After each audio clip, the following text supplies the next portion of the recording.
बिस्मिल्लाहिर्रहमानिर्रहीम। अस्सलाम वालेकुम। Welcome to my channel. आप देख रहे हैं सीक्रेट फूड विद आमना। आज मैं आपको बिल्कुल यूनिक और इजी रेसिपी देने वाली हूँ जो जायके में बहुत टेस्टी और पकाने में इंतहाई आसान है। मैं आपको सबसे इजी अफ्रीका की मशहूर डिश का नाम बताऊंगी जिसका नाम चिकन पेरी पेरी बारबेक्यू है, जो इंतहाई कम वक्त में तैयार हो जाती है। इसके अज्जा नोट कर लें। ये है 7 या 8 अदद जो है ना लहसुन के जवे हैं। ये मुझे जो है ना इसकी प्यूरी बनाने के लिए उसमें इस्तेमाल होंगे। मैंने 6 अदद ली हैं रेड चिली, ये भी मुझे प्यूरी के लिए इस्तेमाल करने हैं।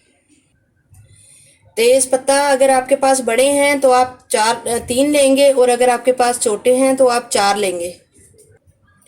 1 अदद लीमू है, इसका रस जाएगा प्यूरी में। ये है 1 टीस्पून पिंक साल्ट, आप अपने टेस्ट के मुताबिक डालिएगा। ये तेज़ होता है, मैं कम लेती हूँ, आप अपने हिसाब से डालिएगा।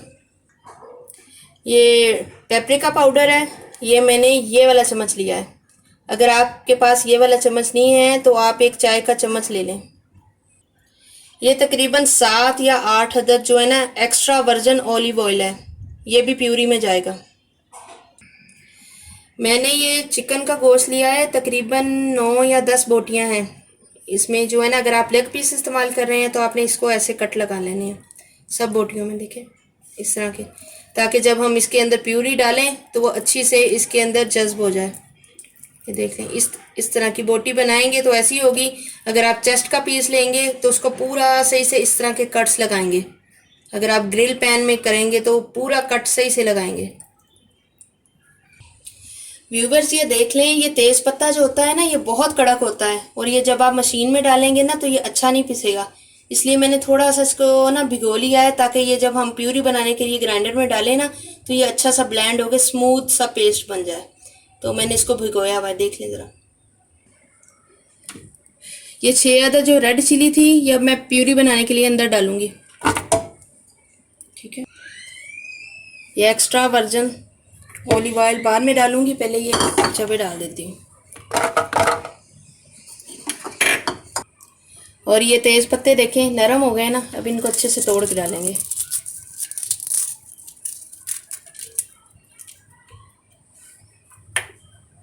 अब ये पेपरिका पाउडर,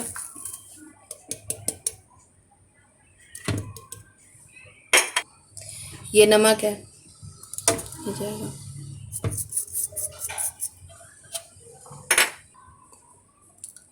ये एक्स्ट्रा वर्जिन ऑलिव ऑयल डाला है मैंने, ये तकरीबन 7 या 8 चम्मच है।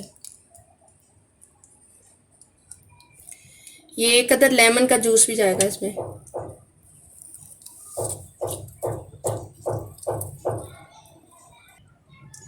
अब ये देखें मैंने सारे इंग्रेडिएंट आपके सामने डाल दिए हैं। अब मैं इसको ढक्कन लगा के इसको पीस दूंगी।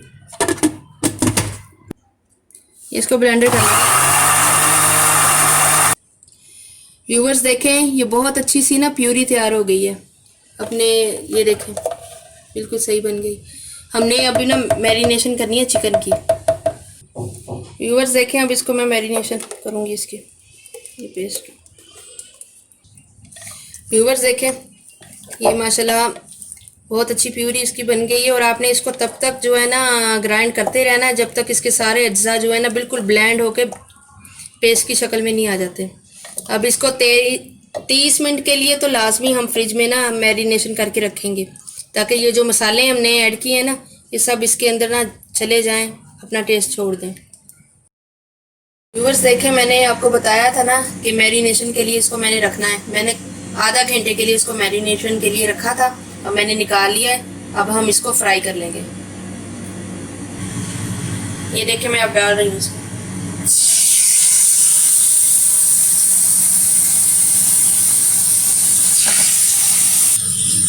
अब इसको हमने तब तक चेंज नहीं करना जब तक एक तरफ से हल्का सा गोल्डन नहीं हो जाता। कम से कम 2 मिनट तो रहने दें एक जगह, ये रहेगा ना तो ये बोटी क्योंकि कच्ची है ना, वरना ये फ्राई नहीं होगी सही, और इसका कलर भी आपको अच्छा नहीं लगेगा, तो देखने में कच्चा रह जाएगा, खूबसूरती नहीं आएगी। और व्यूअर्स बाद में जब ये बन जाएगा, पक जाएगा ना, तो इसको हमने कोयले का दम जरूर देना है, इससे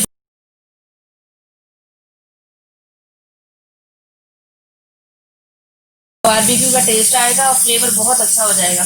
ये मैंने कोयला गर्म करने के लिए रख दिया। देखिए व्यूअर्स, देखिए एक तरफ से कलर आने लग गया।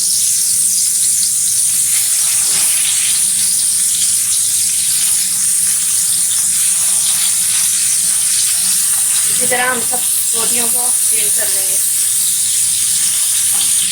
व्यूअर्स देखिए कितना प्यारा माशाल्लाह कलर आने लग गया, लेकिन अभी ये कुक नहीं हुआ क्योंकि ये लेग पीस है ना, हमें इसको पूरे तरीके से कुक करना है। जब पता चलेगा, जब आपको पूरा गोल्डन करना है ना, तब आपको पता चलेगा कि ये कुक हो गया है। ये देखिए इसमें हल्का भाई वाइट वाइट नज़र आ रहा है। 5 मिनट के लिए इसको हम ढकेंगे भी, ताकि अगर हड्डी वाला गोश्त इसमें आपने डाला है तो वो हल्का सा गल जाए और इसका जितना भी अंदर ब्लड है वो सब निकल के पक जाए। उसमें लाली ना रहे, बिल्कुल पकना चाहिए, होना चाहिए, कच्चापन बिल्कुल भी नहीं होना चाहिए। व्यूअर्स देखें, काफ़ी ज़्यादा लोग इसको ग्रिल पैन में भी बना लेते हैं और कोयलों पे भी बनाते हैं, लेकिन मैंने आपको इसका जो है ना आसान सा तरीका शेयर किया है कि आप इसको पैन में बनाएंगे, बिल्कुल देखें उसी तरह की चीज़ आएगी और बहुत ही सस्ते में ये बेहतरीन चीज़ तैयार होगी और इतनी अच्छी और लजीज डिश है कि आप जब खाएंगे तो उंगलियां चाटेंगे। ये वाकई हमने कुछ बना के आज खाया है। देखिए बिल्कुल टिक्के जैसा कलर आने लग गया। अब जब हमें यकीन हो जाए ना कि ये बिल्कुल पक गया है, तब हमने इसको निकालना है। अभी इसको 2 मिनट और अभी दम की ज़रूरत है, क्योंकि ये रान है, ये कच्ची रह जाएगी और ज़्यादा लोग रान ही खाना पसंद करते हैं। मेरे बच्चे नहीं इतने लाइक करते, तो इसलिए मैंने इस तरह की बोटी ली है। व्यूअर्स देखें, अब ये माशाल्लाह बिल्कुल पक चुका है। अब हमें इसको ना कोयले का दम देना है, ताकि इसमें ना अच्छी सी टिक्के की स्मेल आए, खुशबू ज़बरदस्त। इसको रख देंगे। इसको कम से कम जो है ना चूल्हा बंद करके आपने 20 मिनट तक लाजमी जो है ना दम देना है। आपको यही लगेगा कि आप बहुत अच्छे रेस्टोरेंट में बैठ के खाना खा रहे हैं, बिल्कुल वही टेस्ट आएगा। व्यूअर्स देखें, मैंने आपको बताया था ना कि इसको कोयले का दम लगाना है, तो ये माशाल्लाह आप कोयले का दम इसको मैंने लगाया है, ये बिल्कुल रेडी हो गया है और मैंने इसको गार्निश भी कर लिया है, सजा लिया है। आप भी इसी तरह अपने घरों में बनाएं और मैंने इसको पराठे के साथ सर्व किया है। आप व्यूअर्स, ये बहुत अच्छी चीज़ है और बिल्कुल आसान है और क्विक रेसिपी है। अब जल्दी से जल्दी इसको पता चले कि घर में मेहमान आ रहे हैं, आप बहुत जल्दी से इसको तैयार कर सकते हैं और टी टाइम स्नैक्स में भी दे सकते हैं, अपने बच्चों को लंच में भी दे सकते हैं, स्कूल के लिए। इसमें कोई भी ऐसी चीज़ नहीं है जो बच्चों को पेट ख़राब कर देगी या उनका तकलीफ़ देगी, और आराम से आप बनाएं और खाएं। और मुझे प्लीज़ बताइएगा, फीडबैक दीजिएगा कमेंट्स में कि आपको कैसा लगा, और अपने कमेंट्स में ये भी लिखिएगा कि आपको मेरी रेसिपीज़ कैसी लगती हैं। तो अपना ख्याल रखिएगा, अपनी दुआ में याद रखिएगा। नए आने वाले जो मेरे व्यूवर्स हैं, प्लीज़ मुझे सब्सक्राइब करें और मेरी रेसिपीज़ को पसंद करके कमेंट में बताएं और लाइक करें अपनी फैमिली मेम्बर्स के साथ। और अपना ज़्यादा से ज़्यादा ख्याल रखिएगा। अल्लाह हाफिज़।